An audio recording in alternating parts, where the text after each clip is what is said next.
मुख्यमंत्री योगी आदित्यनाथ हिंदुत्व के दांव से सपा को घेरने में लगे हैं। योगी ने आगरा में हिंदू वोटर्स को बीजेपी के पाले में एकजुट करने के लिए जहां बटोगे तो कटोगे का बयान दिया, वहीं अब सीएम ने कानपुर में लाल टोपी वालों की पहचान उनके काले कारनामों को बताया। अपने इस बयान से सीएम योगी ने अखिलेश यादव और सपा पर बड़ा हमला बोला है। यहाँ उन्होंने मंच से अयोध्या और कन्नौज कांड का जिक्र भी जमकर किया। ये नवाब ब्रांड कांग्रेस इसी समाजवादी पार्टी की पहचान है। ये समाजवादी पार्टी की पहचान है। कैसे अनैतिक तरीके से अर्जित की गई संपत्ति और उस संपत्ति के माध्यम से कैसे बेटियों की इज्जत के साथ बड़ी बेशर्मी के साथ ये लोग खिलवाड़ करते हैं। ये तीसरा दृश्य आपने कन्नौज का देखा है। और बाकी तो अगर इनके इतिहास के पन्नों को लड़ते हुए आप जाएंगे तो बहनों और भाइयों, काले कारनामों से इनका पूरा इतिहास भरा पड़ा है। लाल टोपी है लेकिन काले कारनामों के लिए लोग जाने जाते हैं। और इसीलिए मैं आपको एहसास कराने के लिए आया हूं, इस सीसा मऊ को सीसा मऊ ही बने रहने दीजिए। बता दें कि गुरुवार को नियुक्ति पत्र वितरण कार्यक्रम में सीएम योगी कानपुर पहुंचे थे। कानपुर की सीसा मऊ सीट पर भी उपचुनाव होना है। अभी तक ये सीट लंबे समय से सपा के पास है और इरफान सोलंकी यहाँ के विधायक थे, जिनको एक मामले में कोर्ट से 7 साल की सजा होने पर ये सीट खाली हुई है।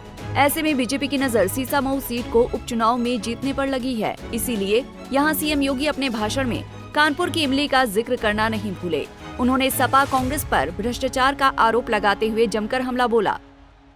भाइयों में भी आ रहा था, कार्यक्रम स्थल पर आ रहा था और जैसे ही मैंने वित्त मंत्री से पूछा, हम दोनों एक ही गाड़ी में थे, मैंने कहा खन्ना जी आपने इस इमारत को देखा है क्या है? खन्ना जी ने कहा हाँ, यही लाल इमली है। बहनों और भाइयों, कानपुर की लाल इमली जो कानपुर की पहचान बन चुकी थी, क्यों बंद हो गई? ये कांग्रेस के बेईमानी और भ्रष्टाचार का एक स्मारक बन चुका है। जहां यहां के नौजवानों को नौकरी और रोजगार मिलना चाहिए था, हजारों लोगों के परिवारों का पेट पलता, आज वो इनके भ्रष्टाचार का एक स्मारक बन करके चिढ़ा रहा है। लेकिन हमारी सरकार ने तय किया है लाल इमली का पुनरुद्धार करने के एक बड़े पैकेज के साथ हमारी सरकार आगे बढ़ने जा रही है। इतना ही नहीं, सीएम योगी ने आगे कहा कि यूपी पुलिस में 20% महिलाओं की भर्ती होगी। हमारी लड़कियां समाजवादी के गुंडे शोहदों से सड़क पर निपटेंगी और उनका उपचार सड़क पर ही करेंगी। सीएम के इस बयान की वजह लखनऊ, अयोध्या और कन्नौज की घटना है, जिसके बाद से लगातार सीएम योगी सपा पर हमलावर है। विधानसभा सत्र में लखनऊ छेड़छाड़ के आरोपी पवन यादव और अरबाज का नाम लेकर उनको सपाई गुंडे सीएम ने बताया था और इनके खिलाफ बुलेट ट्रेन चलाने की बात कही थी। सीएम ने अगले 2 साल में यूपी में 1 लाख पुलिस भर्ती की भी बात कही। अकेले उत्तर प्रदेश पुलिस अगले 2 वर्ष के अंदर 1 लाख नौजवानों की भर्ती करने जा रहा है।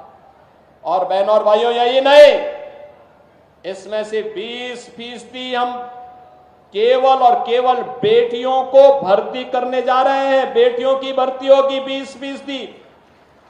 बेटियों की भर्ती इसलिए इस समाजवादी पार्टी से जुड़े हुए जो उदंड और उच्छृंखल प्रवृत्ति के सहोदे हैं, इनकी सड़कों पर ठुकाई करने के लिए बेटी जब पुलिस में भर्ती होगी तो वह उसका उपचार करने की स्थिति में होगी। इनके गुंडागर्दी का उपचार भी करेगी और सड़कों पर ही उनसे निपटेगी। दरअसल यूपी में विधानसभा की 10 सीटों पर उपचुनाव हैं। ऐसे में मुख्यमंत्री योगी आदित्यनाथ हिंदुत्व के अपने पुराने मुद्दे को धार देने में लगे हैं।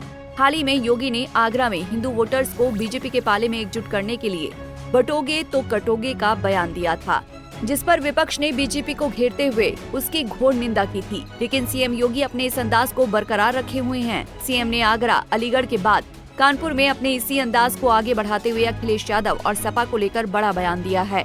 सीएम योगी अखिलेश यादव और सपा पर अपनी हर सभा में तीखा हमला बोलने से नहीं चूक रहे। देखिए, भारतीय जनता पार्टी बताए कि महिला पहलवानों के यौन उत्पीड़न के आरोपी ब्रजभूषण शरण सिंह वो किस दल में हैं। कुलदीप सेंगर जिनकी सदस्यता बलात्कार के आरोप में चली गई, वो किस दल में है? भाजपा के एक दूसरे विधायक जिनकी सदस्यता बलात्कार के आरोप में सजा होने पे चली गई, वो किस दल में है? चिन्मयानंद वो किस दल में है? बलात्कार के आरोपियों की सजा किस दल के लोगों ने माफ की है?